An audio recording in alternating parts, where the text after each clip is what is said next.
Good morning, beautiful people.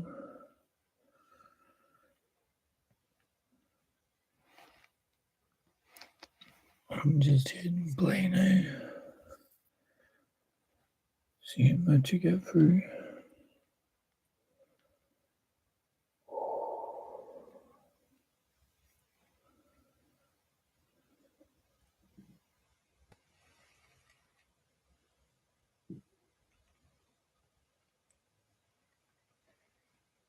Good morning, beautiful people. Today we're here with Dave, and he's going to share with us about his life and how he came to the Lord and what God's done in his life. So, whenever you're ready, Dave. Yeah, mate. I'm good. I'm ready. Fire away. Do you want me to just start sharing? I can if you like. All right. I'll share a few things about my life, but you jump in wherever you like, and we can go whichever direction. So, I don't know, maybe who I am first. Dave Benson, son of Rick and Ann, married to Nikki, who I don't know if we're using visuals, but she'll pass through at some stage. Been married for how many years now? We got married in '98.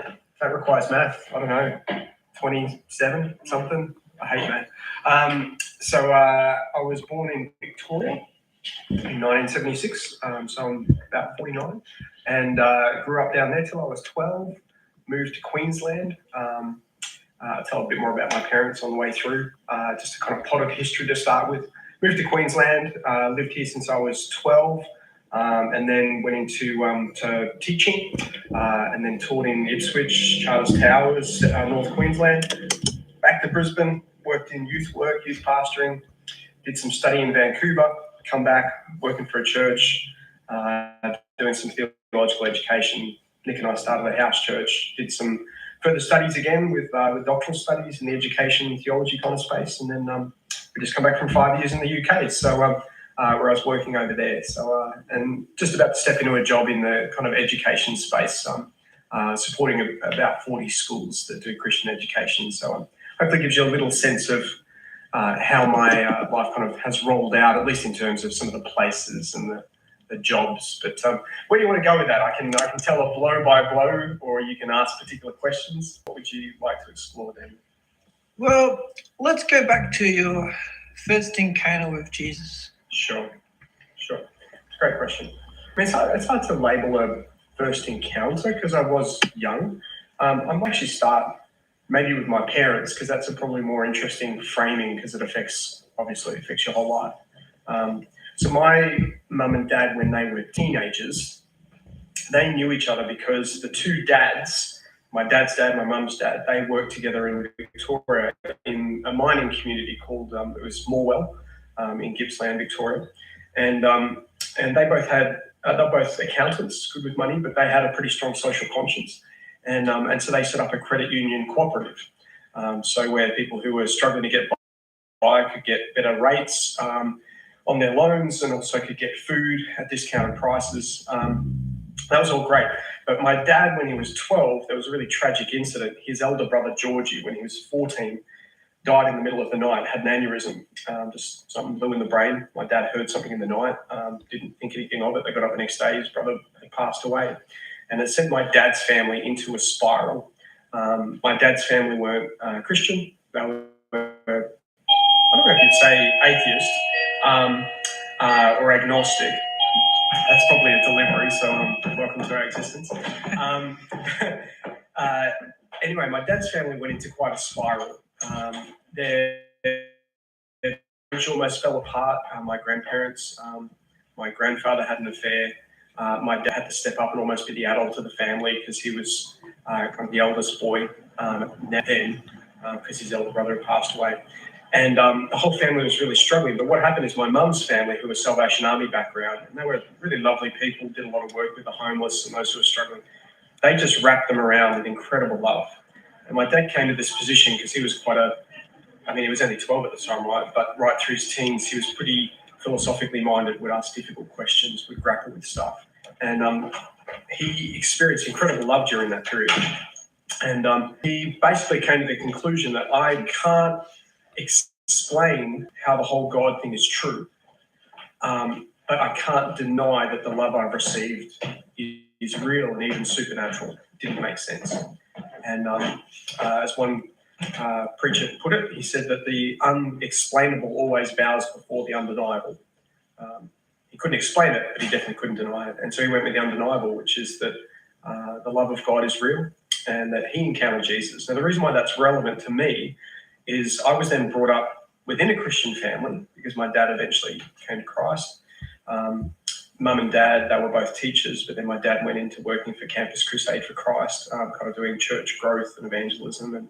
But he made a very intentional position of not coddling us and raising us just in a very secure Christian environment. So by the time I got to high school, most of my friends were non-Christian, all the sport that I did, virtually nothing was church-based. So I had a church life when I'd go on Sunday and connect with other Christians in some like programs and stuff, but most of my life in the school I was at was definitely non-Christian.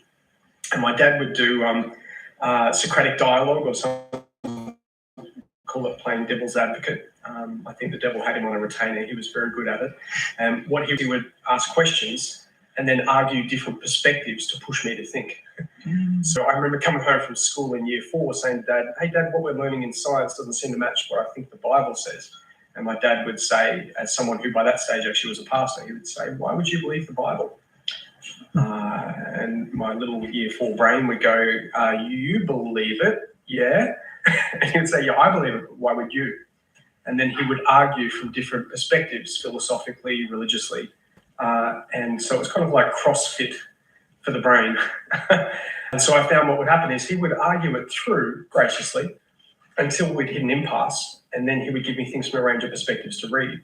So it was kind of the opposite of indoctrination. It was actually a pluralistic education where he had convictions and he would share what they were, but he wasn't trying to persuade me of anything. He was pushing me to come to my own positions on things. And so I think my first experience, I think, of God's love was probably around that age. I remember I was at his parents' place, found a Bible on the shelf, and I just started reading it. And I remember reading through Psalms and thinking, this is really raw language. It's not neat. It's not happy. It's dealing with enemies. It's dealing with violence. King David calls out his frustration with life and with God. Like there's nothing religious about it. It's just raw. And I remember which most people who critique the Bible have never even put any time into read it. For me, I probably read it every year from about the age of probably 12. I started reading it lots. I'd read 4 to 6 chapters a day, every day, and wrestle with it. I'd read through the Psalms in a few days. And so I built a love of the word. And then I remember hearing at one stage, just listening to this cassette tape, a person who was just talking about their life story. They'd been to Vietnam and been through some tough stuff. And they just talked about the brokenness in their own life and how we each fall short and how we're each broken. Can we smell the cesspit of our own life, or are we judging others but thinking we're great? And I remember hearing that, and I was pretty young, probably only about, 11 at the time. I remember feeling convicted by that I could see in myself my own selfishness. It wasn't trying to make stuff up, as though I robbed a bank or something like that. I was only a kid, but I could sense that was true, that I did fall short and that my motives often were terrible and were selfish. And I remember feeling convicted and just said to Jesus, I've stuffed up, I fall short. He's just leaving. My wife of 27 years is leaving. It's a very bad day.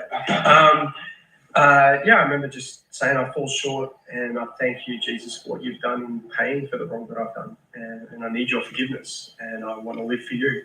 And it wasn't I invite you into my heart. It was actually you are boss, you're Lord. I want to align my life with you. I give my allegiance to you. That's probably for me where it started, is that recognition and feeling God's grace, which started to lead to a love looking outwards rather than looking inwards to just protect myself. But I always had this tension of most of my life was with dear friends who thought the whole God thing was irrelevant at best and ridiculous at worst. And then a church life where I played in the band and was in, doing some youth group stuff. And so I had these kind of two lives, and it never felt like hypocrisy because I wasn't living differently in the two places, but the two communities didn't interact. And my Christian community didn't really understand very well my non-Christian friends. And I remember at school, I'd always play basketball in the lunch hours, loved sport. Was always playing basketball in lunch hours, and the Christian group that would meet, once a week in lunch, they would always say, "Why don't you come and join us?" And I'm like, because I'm hanging out with the people that Jesus cared for. I'm not just hanging with other Christians. Like, it would just annoy me that all the Christians were clumping together. So I was probably judgmental, like my friends, of corporate expressions of Christianity. So the church didn't seem to get them, but then my friends didn't get the whole Christian thing. And I could speak with them in a way that they could understand it and find it interesting, but then they would never come along to anything that our youth group did. And we actually had a really good youth group. I mean, at Kemmel Baptist, by that stage, we had average age of 35 in a church of 2,000 with 700 in the youth ministry. I mean, we had fantastic activities, but they were, I guess, post-institutional, post-religious. There was just no interest. Why would I join a religious clique? And so I always felt this tension of how does one care for and connect those way outside the church to something that I believe is not only true but good and beautiful when they religious group set the direction of my life. It was year 10, I think, when I remember being invited to run something for the Christian group in lunch, and like they're on my back about it. And I just said, like they said, if you're going to criticize what we're doing, at least you better give it a go. So I think they're calling my bluff. And so I thought, all right, I'll put something together. So I put something together, which was actually looking at, because I'd always read deeply, I was looking at what is the historical evidence, not just for the life of Jesus, but for his death and even his resurrection. And actually there's fantastic evidence for it. Now that I've done PhD level, I can tell you there's like hundreds of sources that get into this. It's not something that you just go, oh, you've got to believe it by faith. Yeah, there's always trust in following God, but there is incredible historical evidence for this. And I think any other explanation actually is pretty crap, to be honest. And we should interrogate the assumption that, if God exists, he brought life into existence. Of course he can actually do that. The question is, did he do that? Not is it possible for an all-knowing, all-powerful creator God to raise someone from the dead? So it's a question of history, not a question of philosophy in that regard. Did it happen? And like Michael Lacona's book of 800 pages, N.T. Wright, 700 pages, all at postdoctoral research level, William Lane Craig's work on this. It's just extensive. So I grabbed some of these sources and basically did an interactive session on who was Jesus, did he live, did he die, did he rise again? And I mentioned it to all of my friends, mentioned it to the people in the year level, copped a lot of flack for it because people thought, what are you doing all this stuff for? And so I copped quite a bit of criticism from people. I got to the day, the normal crew came and only 2 other people came that didn't normally come. Now, one of those people actually, after that session, ended up deciding they wanted to follow Jesus. I mean, in that sense, it was encouraging. But what I realized is even if you have an excellent program, excellent thought-provoking things, it's solid, people still won't come because it's not on their turf. And I remember taking that to God in prayer in year 10 and just saying, well, this is ridiculous. You love these guys. I love these guys. You tell me, we're meant to share our faith or whatever else. And, but they're never going to come. And so I got angry at God, like in the Psalms. What are you going to do about that, God? I think I was angry. I think I shed a few tears. And I felt God say to me very directly to my heart, those tears that you're shedding are borrowed from me. And that was really challenging to me because I suddenly realized, actually, I'm feeling angry, but that's God's own anger. And that's God's tears. He hates that the world is so tilted that people will not open up and are preoccupied with everything else but what brings life and the source of life. And he cries that they're not open. And so that's when I started to discern, what am I going to do with my life? And, at that stage, I'd taken a mixture of subjects, including accounting in case I wanted to do business, and I really didn't know. I always got top grades. I was good intellectually, good academically, so I could have gone any direction, but I felt a calling into teaching because I suddenly realized all of these guys that I care for are all going through school. And actually state schools, particularly rougher state schools, are a bottleneck. Everyone goes through it. And so I thought, gee, if I could be in education, maybe I could at least live consistently and model a way that this is plausible, and be open to conversation with people and do the kind of Socratic dialogue / child abuse, devil's advocate stuff that my dad did messing with my head. And so I thought I could do that kind of stuff in schools. And that's when I decided to go into teaching. So I finished my year 12, not in any sense trying to boast about it, but I finished with a OP1, which was the kind of ranking system, and I got a 1 in all my field positions and got an Australian Students' Prize for being in the top 500 in the country. But I went into high school teaching, which I had a lot of people saying, what the hell are you doing, man? You can literally choose any course you want. But I just felt so strongly that teaching was what I was supposed to do. And so I tilted all of my practicums to working with at-risk youth. So I did my first practicum at Red Bank Plains State High School, which was very rough. And then did my second one at Oxley Secondary College, which is a high school, state school, but they had a specialist behaviour management unit. And so they were using Glass's theory of behaviour management. And like these kids at one stage, they broke into an adjacent preschool, smashed up the cots and made nunchuckers and had fights in their grounds. Like they were amazing kids. And so I learned a lot about human nature, a lot about kids. And then my first job, I taught at Ipswich State High School. And I chose to go into physical education and science teaching because I thought the PE, you get to know the kids the best. And I love fitness. And I thought science, because I don't want my brain to die. I need something a bit more demanding. And so I did applied science at UQ, Bachelor of Applied Science, Human Movement Studies with a focus on education. I got first in my grade for that, ducks for the faculty, but went into teaching in high school. And so I kind of set the path for the rest of my life as I keep circling around education and that question of how do you bridge the gap between the church and the culture. That's the through line of everything I've done. A wrestling in terms of how do I better represent God and the Christian faith and the church to the world, but also how do I represent the world and my friends who I love to the church, because they don't get them either. And actually my conviction is there's a lot of very good reasons why people don't connect with the church. And so I played probably a prophetic role within the church and within the parachurch and theological education in Christian schools. I played a prophetic role of saying, hey, here's how we seem and here's where we've got some blind spots. Can we clean up house a little bit? And then maybe we might actually be fit to better love our neighbours and show what Jesus was like, because I very rarely find someone who actually knows the life of Jesus, who doesn't find it attractive, impressive, courageous, wise. That's people who have actually taken the time to get to know what he was about. I read the Gospels.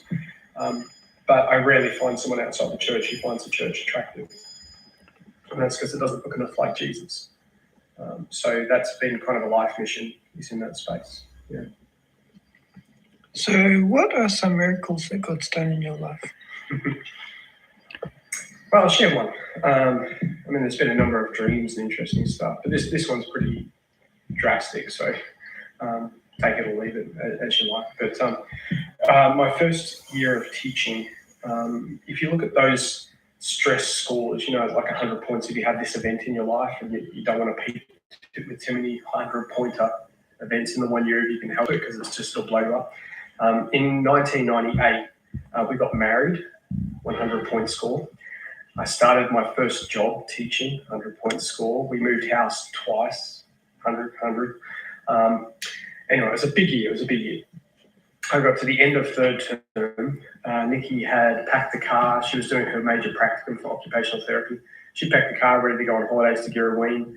And as you probably recall, when you have your last day of the term, often teachers bunk off and do some fun stuff with the kids. Like, at least they used to. Now they set the exams on the first week back, which I think is terrible. But anyway, so we brought two classes together in physical education, year 9 and year 10. And we just set up some gym mats in the big hall. And we decided we were going to do just some gymnastics because it's fun, flipping and all kinds of things. I was quite good at gymnastics, but I'd never done it properly. I was teaching and stuff, but I never did it growing up as a kid. Anyway, and we'd set it up with a vault, and with a vault is the horse, and a kind of springboard or a mini trampoline and the mat. And so we were practicing that and spotting the kids, and, run through, do a jump, whatever else. And I had one of the kids, David, who said to me, "Sir, I've got this idea. I saw you do a forward layout somersault, which is where you run in, you bounce, you keep your body fully straight, and you do a 360 spin. You don't touch the vault, and then you land." He said, "I saw you do one of those. I'd like to do a backward layout somersault." And I said, "That sounds difficult. I'll tell you what, I'll work out the dynamics of it, and then I can spot you better, and then I'll be able to teach you how to do it." I don't think I was trying to show off, but maybe I was. So anyway, and so I did a couple of jumps just to get the feel. Jumped, felt great. And then I said, "Can you guys spot me?" And they all said, "We don't know how to do that." And I'm like, "Yeah, it'll be fine." So I ran in, I got heaps of height. And so this is my body. Ran in, bounce, keeping fully straight, you don't tuck arms up. I started spinning backwards, and I thought, this is going well. But I did biomechanics at university and studied science. I should have known if you're moving forward but spinning backwards, it halves your spin rate. And so I thought I was going to land on my feet, but I actually went like this, cleared the vault, and went straight down into the gym mat. Now that shouldn't be a problem, except it wasn't a gym mat because we were a poor school, and it was sitting on concrete, not on grass. It was a high jump mat, and they deal with a pin drop differently. All of the material moved to the side, and I went straight through head first and headbutted the concrete at the bottom. And effectively what happened, I'll give the medical side in a second, but I never passed out, but I remember opening my eyes and thinking, that didn't go well. What happened?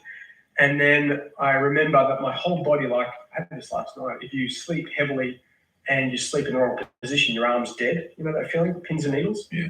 I felt pins and needles through my whole body. And then I thought, oh, excuse the language, shit, I've done something spinal.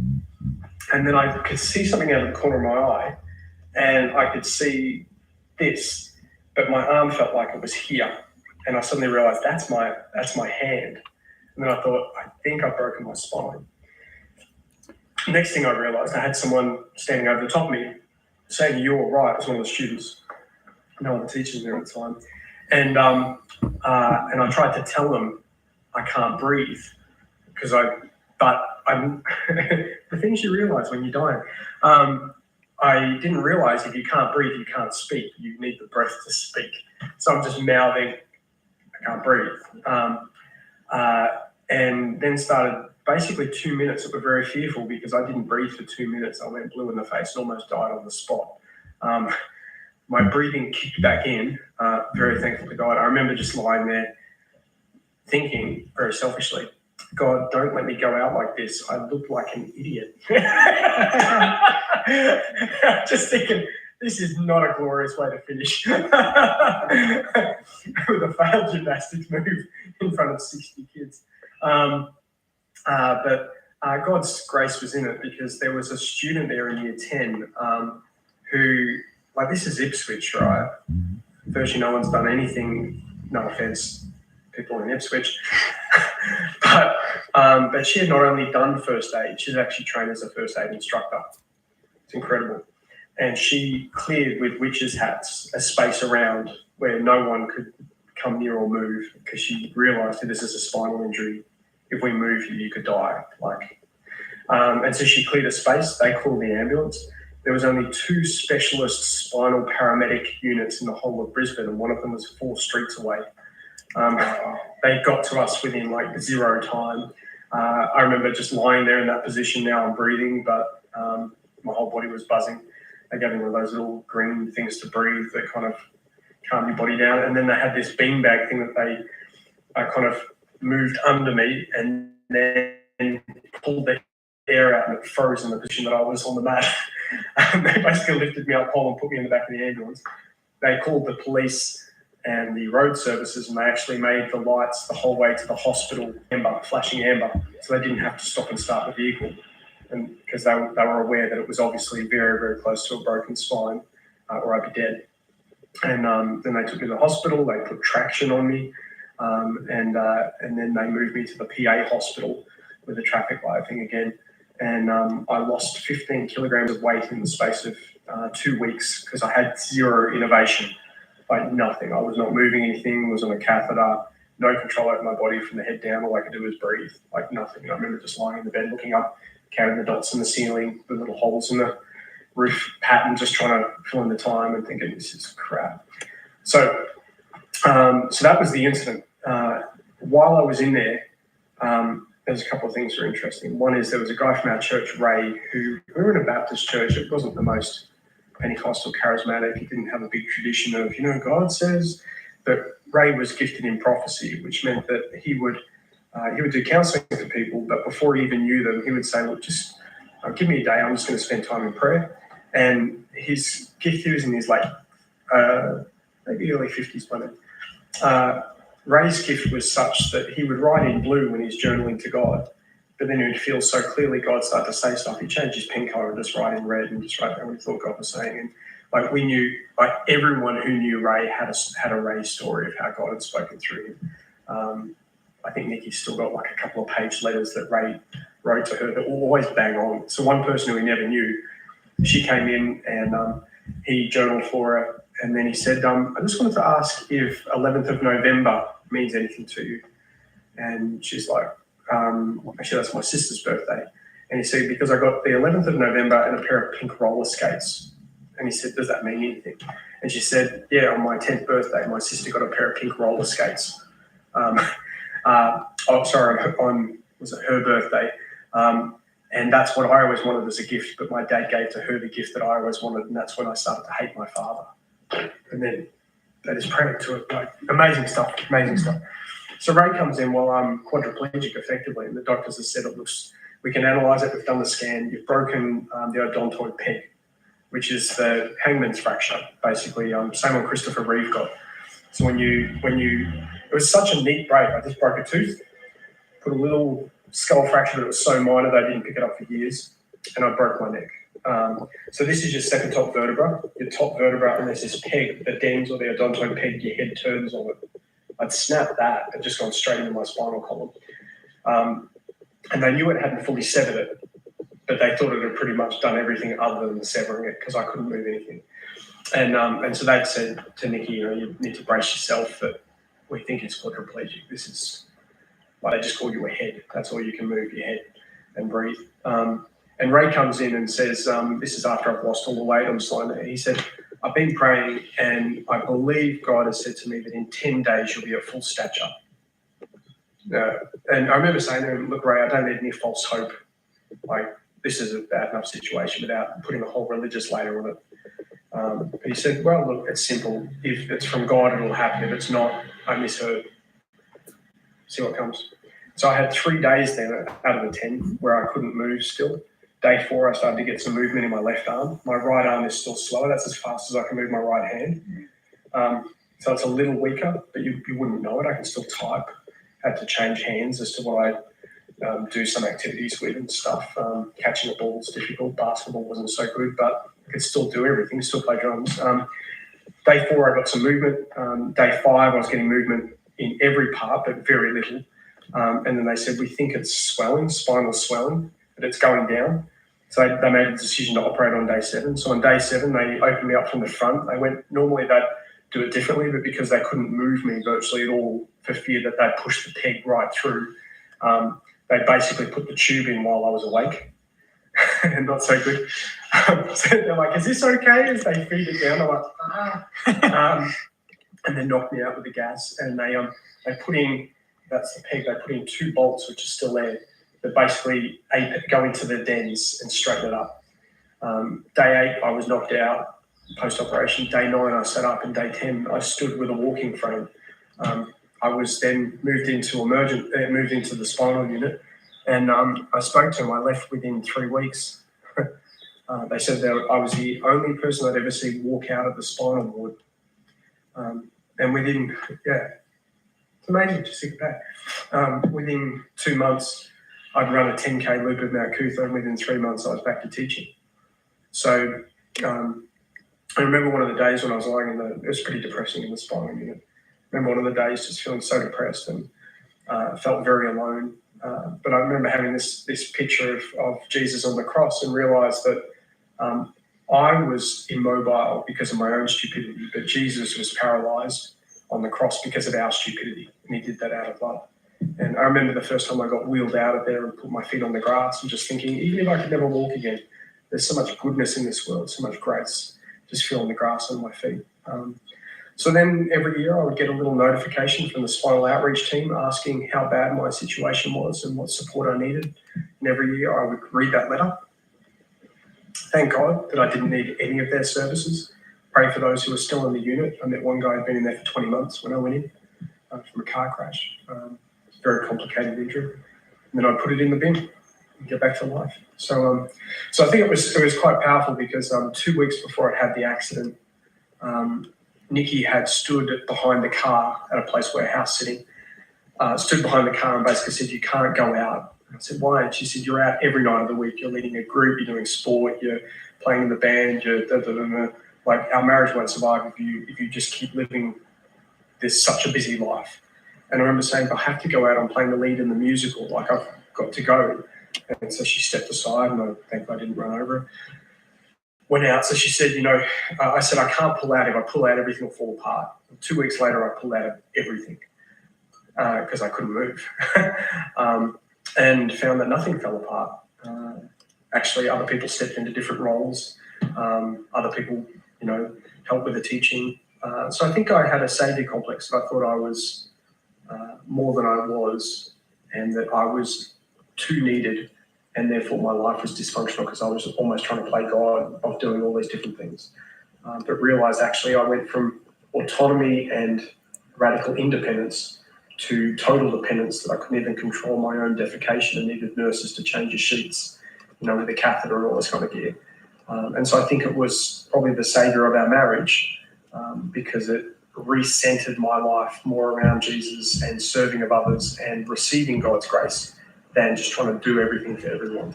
So I think it showed me my weakness and need for humility. Yeah. So there you go. Brilliant. There's a miracle story. So as far as the Holy Spirit goes, what's been your interaction with that in your life?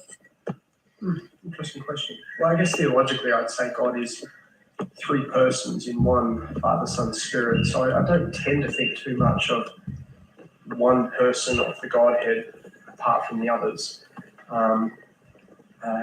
It's funny because right behind you, Daniel, I don't know if you're using any footage or not, but there's a painting from a dear mentor of mine who the last thing I did before moving to the UK was speak the eulogy at his funeral. But he was an amazing artist. He was an associate professor at Australian Catholic University. He painted this beautiful picture of the Trinity, a classic icon from the 14th century, Andrei Rublev, which pictures Father, Son, Spirit welcoming us to the table. And so there's this loving dance between Father, Son, Spirit, and our own journey is a mirror of that when we learn how to love a unity in diversity. So I guess it's a long caveat to say I don't tend to think of just the Holy Spirit in isolation from Father and Son. But I think for me, what that normally means is I'm very academically oriented. I tend to think rationally about most things. I do feel things deeply, but I tend to be pretty head over heart quite often. But I think my interaction with the Spirit has normally been when I silence myself and wait. And particularly in the context of community or if other people have dreams or things, often I find God gives interpretations or asks questions that aren't the kind of questions I would ask, but I normally feel that very deep within myself that he's asking something or giving something to someone else. So I think it's been slowing down and quietening down and being more open to intuition a little bit. That's probably how that's come. I struggle in some church contexts still because I still feel I'm often a bit suspicious of the religious side in terms of if it's not something that my non-Christian friends can understand. I find myself pretty critical of it when I'm in that context, if that makes sense. Like I feel like an outsider quite often within a church gathering. Where I feel God most is actually in nature. So like actually Friday, I'm heading down to Tasmania to do a 10-day hike in the southwest corner. I feel God most when I experience the sublime. So it's a beautiful phrase from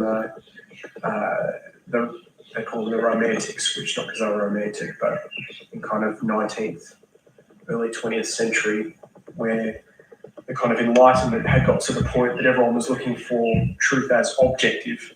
They said, well, there is an objective truth, but it's not known simply by the mind's control over nature. It's known by a wholehearted, whole emotional response to the world as it is, which is often through nature. So they coined this phrase, the sublime.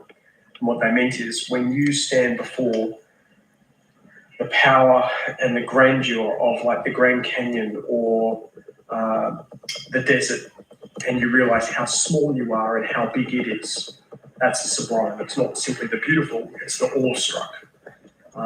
I sense God and sense the Spirit most when I'm silent, but I'm awestruck before the immensity of nature. So actually, I don't want to die on this hike, but I do love being in places of risk and exposure where you realise how small you are and how big the world is. And that tends to be when I hear and see God the most. It cuts away the crap and kind of brings it back to a visceral level of maybe even survival to some degree. Yeah. I normally sense God. It says we know God when we love each other. And so I think my experience of God and the sensing of the Spirit is usually in the context of community, where there's genuine giving and receiving of gifts and love and need. That we sense God when there is need and love. Just to press a little bit more on that, have you personally had an experience where you felt yourself speaking in a Holy Spirit language, where you felt the triune God move through you? No, I've not had that. Okay. It's funny, I've prayed for that a number of times. My theology is that that is still a gift for today. I know many people who have had that. One person who I mentored for a number of years, it was funny because we never ever talked about that. And she was on a youth camp and just came to me and looked shocked. She was almost white. She said, I just had this weird thing. I was just praying and worshiping God, and all of a sudden all these different words come out. And I just said, that's actually speaking in tongues. Like, so, that's okay. It's okay. So I think it is a gift for today, but both experientially and theologically, I don't believe that's for every believer, which I know is a difference theologically for some people in Pentecostal circles. They would say everyone should speak in tongues. I'm not convinced of that theologically. In 1 Corinthians 12 and 1 Corinthians 14, the whole metaphor of the body is not everyone is an ear, not everyone is an eye, not everyone. And it actually says, it uses the phrase mina, which is negative. So we translate it as, does everyone speak in tongues? Does everyone prophesy? But actually in the Bible it says not everyone speaks in tongues and not everyone prophesies. So I think making a norm that every person should do this, and that's a measure of whether you're truly in God or not, I think is wrong theologically and dangerous. But that many people do experience that, and as a gift of grace, is wonderful. But there should be an interpretation around as well. And the first expression of tongues in the Bible and the framing for it was not a private prayer language. It was actually literally other languages in Pentecost to communicate the gospel so that they could see that God was at work. So not many people speak in tongues in that way of a gift that is a literal other language, human language, for the purposes of proclaiming the gospel. I think that's actually the predominant framing theologically of what tongues is supposed to be, whereas I think we've often turned it into a private edifying language as a heavenly tongue that no one's interpreting. So that's probably a theological rather than an existential, experiential answer. But I've probably more experienced, if you want to talk about spectacular gifts. So these are very theological answers, but I guess that's my training. So all of the gifts are supernatural. Administration, if given by God's Spirit, is a supernatural gift. Teaching is a supernatural gift. Helping is a supernatural gift. The problem is we've made some of the gifts which are spectacular we've made that as though they're the only supernatural ones. And I want to say all of the gifts are supernatural, but some are spectacular. And I would say not everyone gets a spectacular gift. And actually it says in 1 Corinthians 12 that we should champion and celebrate those gifts that aren't as spectacular, lest the body schisms. In other words, look for the humble parts of the body that few celebrate. Whereas often today we celebrate the surprising and the spectacular, but we don't celebrate someone who helps incredibly. Like I just think for you guys, I mean, sorry to draw it into it, Jesse, because I don't know where you're at faith-wise, but the way that Jesse is with you, just even meeting you for the first time, I can tell the way that you love is beautiful. There is nothing less amazing about that than someone giving a prophecy, because the whole point is love. That's 1 Corinthians 13. The whole point of all these gifts is love.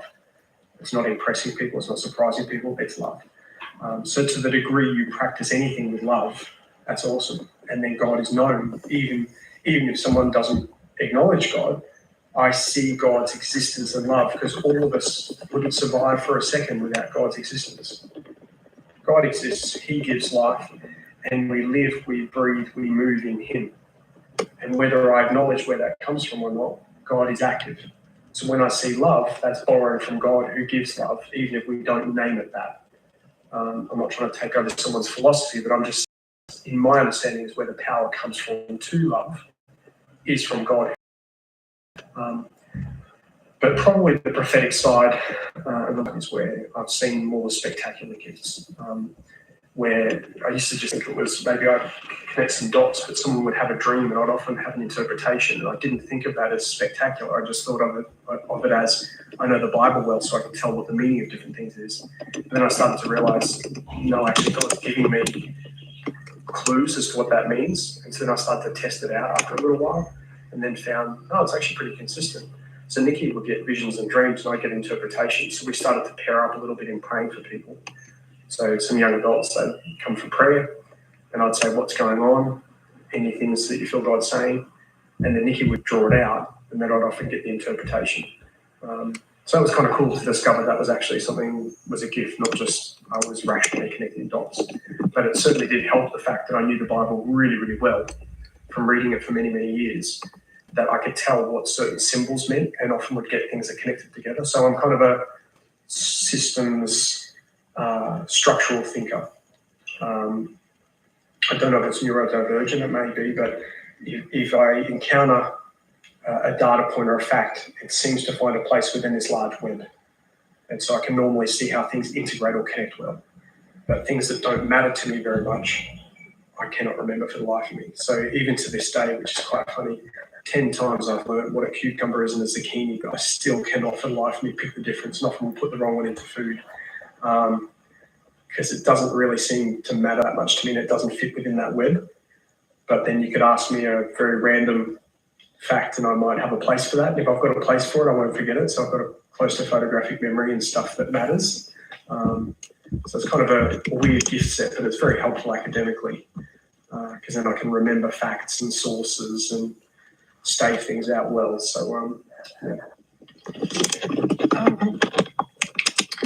Has there been anything that's surprised you on your journey with Jesus from the beginning to this point?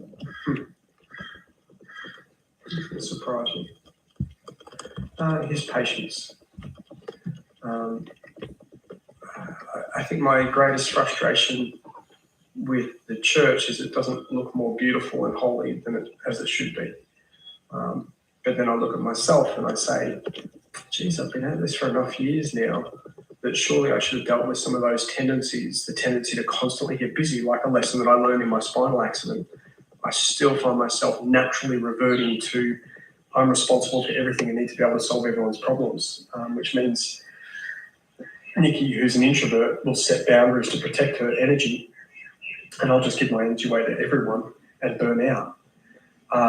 And that's a constant tension for us in our marriage, but it's also something that I just seem to always bias towards. I don't know, is it a shadow side of my personality that I'm an idealist and a helper? Maybe that'll be for the rest of my life. That'll be something I'm going to have to watch, probably. But Jesus' patience with me, that he knows what I'm made of and knows that I'm limited and biased and weak, and I've got some strengths, but compared to God's strength, I've got nothing. So I think the realization that I am just a clay vessel, there's nothing grandeur about it, and any goodness there is God's light shining through that clay vessel. I think his patience with me is lovely, and I think I'm much harder on myself than God is on me. Yeah. What would you say to those people who are experiencing the church context that you left behind in the UK? In what sense? Like how to deal with the challenges that they're facing with the government and... Okay. Yeah. And just to reframe the question, did you say what would I say to those in the church, or? Yeah. I don't know. I just chatted with someone yesterday about this because I was speaking in the Churches of Christ event, and a lovely lady from Brazil. She's a pastor in Australia now. Her English was not great, but mind you, it's better than my Portuguese. So I can't criticise too much. But at least she has a second language. But she was asking that. She's just been in the UK, and like, what lessons should we be learning? Because, the number of Muslims in the UK has greatly gone up, and the religious tensions, and some people are trying to get Sharia law, which is kind of an Islamic law, instituted for their community, and maybe even to influence others within certain parts of Birmingham. And, but the funny thing is, when I hear what she's like, it's out of control. So what do we need to do in Australia now so it doesn't get like that? And I look at it and I think to myself, I lived near Birmingham for a while. I was in parts of London where there was huge diversity, but that is certain segments of the media want to take all the worst incidents and make out as though that's the whole environment. My everyday life in the UK virtually never reflected that. Frankly, I didn't see the tensions in the way that people tell me it's gone rank in the UK. And I'm like, it does occasionally, and it does in parts. But actually the vast majority of, I'll just keep focusing on Islam in this situation. I could focus on multiple other groups, but the vast majority of Muslims who have gone into the UK as migrants are actually moderate and made in the image of God, as with everyone else, and want similar things. They want safety for their family. They want stability in their income. They are devout, perhaps, and most of that devotion actually is directed towards trying to care for their neighbour as well. Like, I'm not trying to make out as though all religions are the same and all people are aiming at the same thing. They're not. But at its best, my Muslim neighbours actually are not that different from my Christian neighbours. And I'd probably argue that someone who doesn't acknowledge God at all and is living a hedonistic lifestyle, which is, again, it's only some people. Most people who don't acknowledge God have similar values because they're made in the image of God. They have similar loves and hates. But I've actually got more in common with my Muslim neighbour than I do with someone who is hedonistically just seeking their individualistic best life now. So I don't see the situation there as catastrophic or dramatic as many portray it to be. I think the media gives us visions that excite us or make us afraid, that make us want to watch more, as with social media algorithms, that actually play into the discontent and the polarisation. The on-the-ground reality is nowhere near as bad. That said, I also walked through some of the protests against Israel during the Palestinian uprisings, and I think they had a cause for why they were protesting, so I'm not going to have a go at that. But I did see violence, and I did see a lot of anger at points, and I did see some people who were extremists within Islam trying to get their laws put through, and having a two-tier government where they could do what they wanted. So there definitely are people with extremist agendas. There's whole countries where that is more normal than not. But most of the people coming out of Iran, for instance, migrating to the West, are trying to get away from that. They don't want that. They might still identify as Muslim. One of my dear friends, Samaya, we studied PhD at the same time together. I don't know how she's ever going to go back to Iran, because she's so moderate, arguably backslidden as a Muslim, and enjoying her freedoms in the West, that she would not survive in Iran now. So it's a case-by-case basis. My main advice then, long way around, my main advice then is to know your neighbour and love them well. That's the kind of thing Jesus talked about, even loving your enemies. I love a quote from Abraham Lincoln who said, "Do I not destroy my enemies when I make them my friends?" Wouldn't it be great if we destroyed our enemies by making them our friends? Wouldn't it be great if we so knew and loved Muhammad down the road that even if Muhammad was an extremist, that as he leaned towards his worst self, that he would be restrained in his action because he thinks of my face and my family, and he doesn't want to do something extreme because I'm not faceless to him and I'm not the demon of the West and an ideology, I'm a person. So how about we put our energy into better understanding what's going on and loving our neighbour at a local level and building the bonds of connection and being agents of reconciliation rather than fear-mongering as the media would have us do and protesting against groups that we don't even really know that well. I think Jesus is much more open to the enemy, to the neighbour, to the other than we are. And I fear at the moment that there is a lot of nationalism that is resurgent, and that totally makes sense to me. When the world goes crazy, people look for fundamental certainties. And one of the places we go back to is othering someone who's different and being tribalistic with those who are like us and accentuating the differences so we know where I end and the other begins. And that's tribal. And doing that along national or ethnic lines is as old as humanity itself. But it's very dangerous, and it's especially dangerous when it's weaponized by religion. And I see a lot of Christian nationalism on the rise, with people making almost Christian arguments, but they're terrible theologically, but making superficial arguments from theology or their faith that we would be a better country if we could have Christian laws that required everyone to live as though they're Christian even if they're not, and that controlled them and that kicked out people who don't agree with us. I actually don't think that's Christ-like at all. I think that's dangerous, and I think that's on the rise. And so that's something that even yesterday I was speaking about with the Churches of Christ guys, of trying to say, don't fall for that. And I think, unfortunately, that's a lot of the rhetoric coming out of America, and I hear it within some of the church in the UK and in Australia. That's not to say we shouldn't seek laws that help everyone to flourish. Like you could get into the knotty areas of things like abortion and the like. I think every law, no law is morally neutral.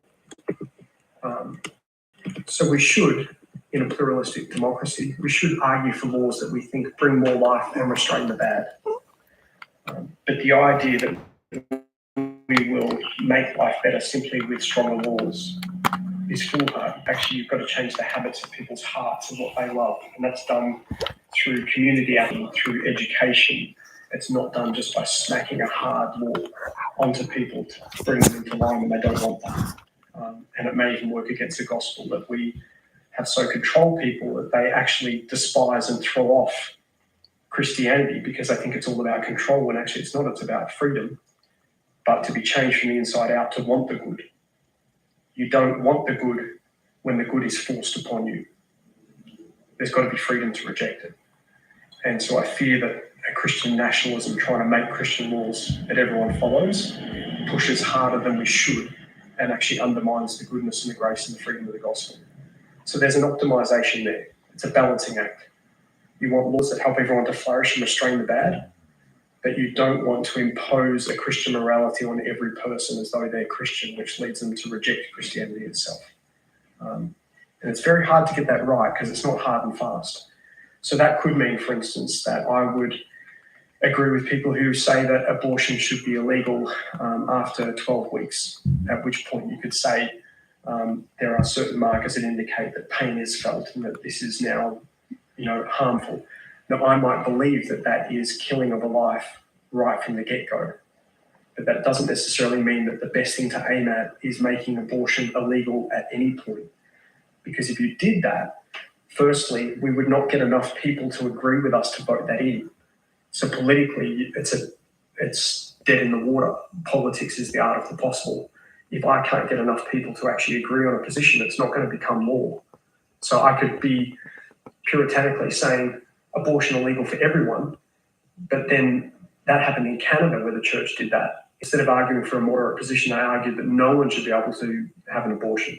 When they did that, they didn't have enough people who agreed with their position, and the opposite ended up happening because the majority was saying abortion should be legal. They ended up with no abortion laws that you could literally abort the day before the child was going to be born, and that wouldn't have any consequence right up to 40 weeks.